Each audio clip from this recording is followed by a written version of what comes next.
السلام علیکم دوستو، امید ہے کہ آپ سب لوگ خیریت سے ہوں گے۔ میں آج آپ لوگوں کے لیے ایک چھوٹی سی حدیث لے کر آیا ہوں۔ لَيَدْخُلُ الْجَنَّةَ قَطَةٌ، یعنی کہ چغل خور جنت میں نہ جائے گا۔ قیامت کے دن چغل خور جنت سے محروم ہوگا۔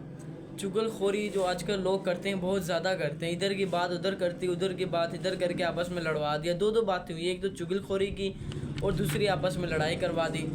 چغل خور بھی ایک ہوتی ہیں کافی، ایک ہوتی ہے بتانے والی، ایک ہوتی ہے نہ بتانے والی۔ نہ بتانے والی بتا دی، اس نے ایک اپنی دل کی راز بتایا اس کی، تو اس نے جا کے اگلے کو دو چار برے لگا آپس میں لڑائیاں کروا دی۔ اس سے چغل خوری ہوتی ہے۔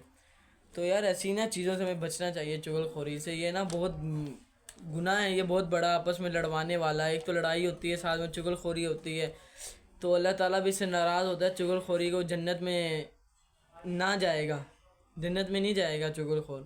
چغل خوری سے ہمیں بچنا چاہیے، اور ساتھ والوں کو بھی ان چیز کی ہدایت دینی چاہیے کہ چغل خوری سے ہمیں بچنا چاہیے۔ تو حافظکم اللہ۔